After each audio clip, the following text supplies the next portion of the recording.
रहीम अस्सलाम वालेकुम नाजरीन, आप यूट्यूब चैनल देख रहे हैं। मैं इमरान खान हूँ।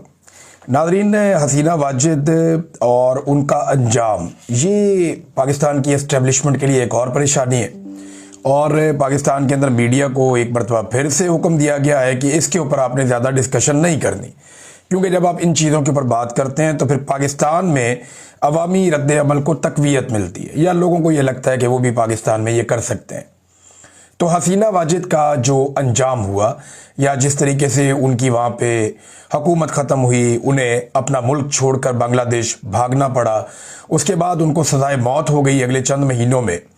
और अभी हसीना वाजिद वहाँ पे है तो नहीं बांग्लादेश में, लेकिन अब ये कहा जा रहा है कि जल्दी पकड़ के उन्हें लाया जाए और लाकर फांसी की सज़ा दी जाए। ऐसे लोगों को फांसी होती नहीं है, इन्हें असाइलम मिल जाते हैं। दुनिया के बड़े ताकतवर मुल्क इन्हें अपने कंट्रोल में रख लेते हैं और वक्त आने पर इन्हें इस्तेमाल किया जाता है। बहरहाल बांग्लादेश की आवाम जो है मुबारकबाद के मुस्तहिक हैं। उन्होंने एक बड़े जालिम रजीम का खात्मा किया है और पाकिस्तानी हुक्मरान इस बात से डरे हुए हैं कि अगर हसीना वाजिद वाला अंजाम उनका हो गया तो क्या होगा। और इसी डर की वजह से फौरी तौर पर पाकिस्तान के मीडिया को ये अहकाम दिए गए कि आपने ज्यादा इस मामले को डिस्कस नहीं करना, इसकी गहराइयों के अंदर आपने नहीं उतरना, वरना पाकिस्तानियों को एक नई उम्मीद लग जाएगी कि पाकिस्तान में भी फांसियां हो सकती हैं, तख्ते उल्टे जा सकते हैं, पाकिस्तान में भी जो है वो जालिमों की पकड़ हो सकती। लेकिन हुआ क्या था, बांग्लादेश के अंदर गोली चला दी थी सरकार ने, पुलिस ने और फौज ने गोली चला दी थी, जैसे पुलिस ने और फौज ने पाकिस्तान में बार बार गोली चलाई। तो बांग्लादेश की जो वजारत दाखिला या जो पुलिस चीफ है, ये सब लोग पकड़ में आ गए और बाद में वादा माफ गवाह भी बने इनमें से लोग। और तमाम लोगों ने गवाहियां दी। उन्होंने बताया, डॉक्टर्स ने बताया जी कि हमने लोगों के जिस्मों में से गोलियां निकाली, हमने पोस्टमार्टम किया, फलां फलां तारीख को इतने इतने मरीज आए, इन हालात को हमने देखा, डॉक्टर्स ने बताया, एनी शाहिदीन ने बताया, जो लोग रेस्क्यू करके अस्पतालों में लेकर गए उन्होंने बताया। फिर जो पुलिस वाले हैं वो खुद वादा माफ गवाह बन गए। तो गोलियां चलाने वाले फंस गए और ऑर्डर देने वाली हसीना वाजिद को सजाए मौत सुना दी गई। अब ये खौफ जो है पाकिस्तान में भी जाता है। मरियम नवाज का जो हालिया एक स्टेटमेंट है, आप उसको इसके साथ मिलाकर पढ़ेंगे तो आपको समझ आएगी कि इनके दिमाग में क्या चल रहा है। बरतानिया में खड़ी होकर मरियम नवाज ये कहती हैं कि मैं हल्फन कहती हूं कि मैंने या नवाज शरीफ ने किसी से इंतकाम नहीं लिया। अब जो गुज़िश्ता 3.5-4 साल से इन्होंने पाकिस्तान की मिलिट्री एस्टेब्लिशमेंट के साथ मिलकर किया, वो क्या था। वैसे ये लोग तो ना 3 में ना 13 में इनकी औकात ही नहीं है किसी से इंतकाम लेने की या बदला लेने की। तो मिलिट्री एस्टेब्लिशमेंट है जो इनके साथ मिल गई है। जर्नैल अगर नवाज शरीफ का हाथ ना थामे तो नवाज शरीफ की तो टके की औकात नहीं है इस वक्त। नवाज शरीफ तो पाकिस्तान में एक SHO से नहीं लड़ सकता अब, जो हालात हो गए हैं। तो ये पाकिस्तान की जो फौजी एस्टेब्लिशमेंट है उसके पास सारी ताकत है। आसिम मुनीर के पास, उनके किचन कैबिनेट के पास ये लोग पावर एंजॉय कर रहे हैं। मोहसिन नकवी की ताकत नवाज शरीफ की ताकत से कई गुना ज्यादा है आज के दौर में। तो अब इन्हें फिक्र पड़ गई है कि जनाब ये जो हसीना वाजिद के साथ हो गया, या जो एक अवाम के अंदर शऊर आ गया है, जो हर तरफ रोला पड़ा हुआ। अभी मैं यूरोप से होकर आया हूं भाई, लोगों के सेंटीमेंट्स ऐसे खौफनाक है मैं आपको बता नहीं सकता। जो लोग हमें मिलते हैं वो भड़के हुए हैं, जो लोग हमें सड़कों पे मिलते हैं, बाजारों में मिलते हैं, वो बहुत गुस्से में हैं। वो ये कहते हैं पाकिस्तान का मजाक बनाकर रख दिया एस्टेब्लिशमेंट ने, और वो इन सारे सियासतदानों को उनका सहूलतकार समझते हैं, इनको बराबर का कसूरवार समझते हैं। हमने वहां, मैं गया जर्मनी में, वहां 1-2 दोस्त हैं, कुछ लोग हैं, उन्होंने प्रोग्राम्स किए हुए थे। उसके बाद कोपनहेगन में, और फिर एक बहुत बड़ा प्रोग्राम बार्सिलोना में हुआ। मैं जितने लोग वहां तशरीफ लाए उनका शुक्रिया अदा करना चाहता हूं। बहुत सारे लोग वो अंदर नहीं आ पाए क्योंकि वो सारा हॉल भर गया था, लोग कुर्सियों पे छोड़कर सीढ़ियों पे बैठे हुए थे। और जितने वहां मुकर्रीन थे उन सब ने दबाकर बात की मिलिट्री एस्टेब्लिशमेंट के खिलाफ, दबाकर सब ने जर्नैलों की ज्यादतियों के खिलाफ आवाज उठाई। सब ने आवाज उठाई कि बड़ा जुल्म किया गया पाकिस्तान के अंदर, लगातार जुल्म किया गया। और तमाम लोगों ने मौजूदा हुक्मरानों के खिलाफ तहरीक चलाने पर जोर दिया। और तमाम लोगों ने जो है पाकिस्तान में इमरान खान की सपोर्ट का अज़म भी जाहिर किया। वो इसलिए कि इमरान खान इस वक्त खड़ा है हर जुल्म और फस्तायत और जबर के सामने, और उसके साथ ज्यादती हो रही है। ये कहानी वहां शुरू होती है जहां से इमरान खान साहब को उनके दफ्तर से रजीम चेंज ऑपरेशन करके निकाला जाता है। वैसे तो एक कहानी जो है वो 60-8 दहाइयों से चल रही है, लेकिन कोई एक लफ्ज भी किसी ने कहीं पे कोई ऐसा नहीं बोला कि जहां से आपको जरा सा शक हो जाए कि यह मामला किसी और तरफ जा रहा है। दबा के लोगों ने वहां तनकीद की और लोगों के सेंटीमेंट्स देखने वाले थे, खवातीन के, नौजवानों के, बुजुर्गों के। मैं लोगों को मिला हूं वहां पे, लोग बहुत गुस्से में।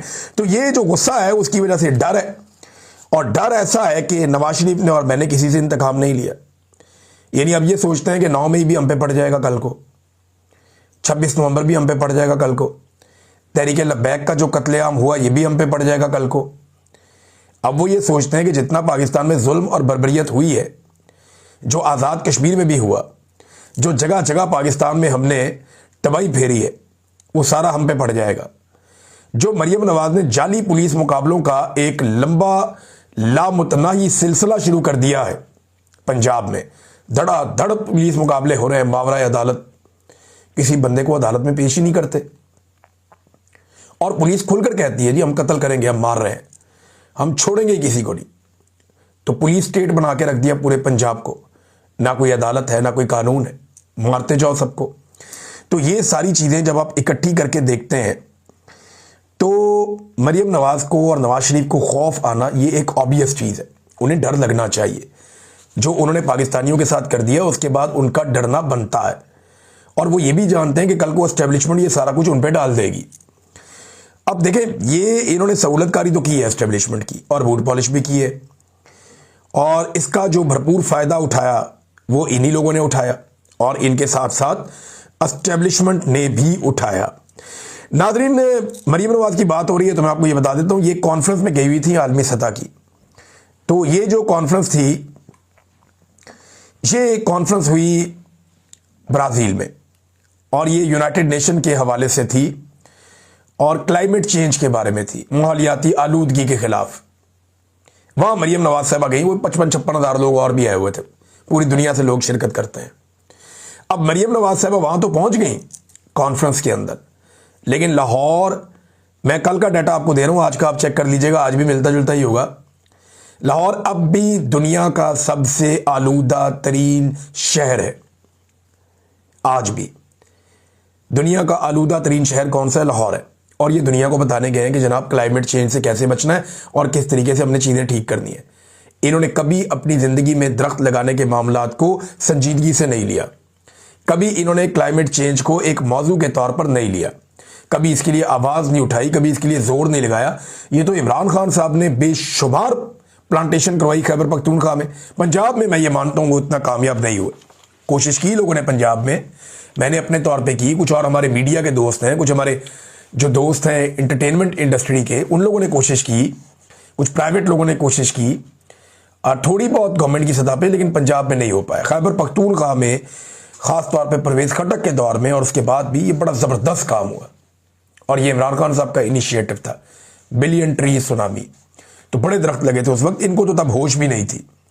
तो नाजरीन, ये स्मोक में अभी भी लाहौर सबसे आगे है। ये दुनिया को जाके बता रहे हैं, क्या बता रहे हैं कि जनाब स्मोक ज्यादा बढ़ानी कैसे, आपने अपने शहरों को आलूदा कैसे करना है। नाजरीन, एक और बड़ी खबर है बैरिस्टर गौर साहब के हवाले से। उन्होंने शाहजेब खानजादा साहब को हरासा किए जाने के मामले या उस वाक़े की शदीद तरीन अल्फाज में मजम्मत की है। बड़ी अच्छी बात है, मगर मेरा एक और सवाल है कि क्या नून लीग की क़यादत, अब ये पीटीए की क़यादत है ना, चेयरमैन है, क्या नून लीग की क़यादत अलीमा खानम साहिबा पे अंडा फेंके जाने के वाक़े की मजम्मत करेगी? क्या वो बताएंगे वो औरतें कौन थीं? क्या वो बताएंगे कि उन औरतों को पुलिस वाले वहां से कैसे बचाकर लेकर गए? क्या वो बताएंगे कि सरेआम उन्होंने अंडा फेंका और अंडा फेंकवाया गया साजिश के तहत, फिर उन औरतों को वहां से महफूज रास्ता दिया गया, फिर उसके बाद उन्हें घर भेज दिया गया? आज तक कुछ पता नहीं है कहां है वो औरतें।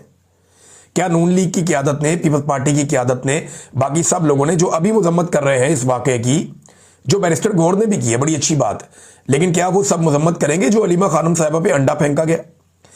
क्या जो समीना पाशा साहिबा के खिलाफ घटिया, गंदी और बेहुदा जबान इस्तेमाल की गई, उन अकाउंट्स को तो मरियम नवाज खुद फॉलो करती है, तो क्या इसकी वो मजम्मत करेंगे? क्या वो मजम्मत करेंगे जो अलीना शिगरी साहिबा के साथ हुआ और जितने घटिया अल्फाज बोले गए जब उनका नाम डाला गया इमरान खान साहब से जेल में मुलाकातियों की लिस्ट में बतौर एक जर्नलिस्ट?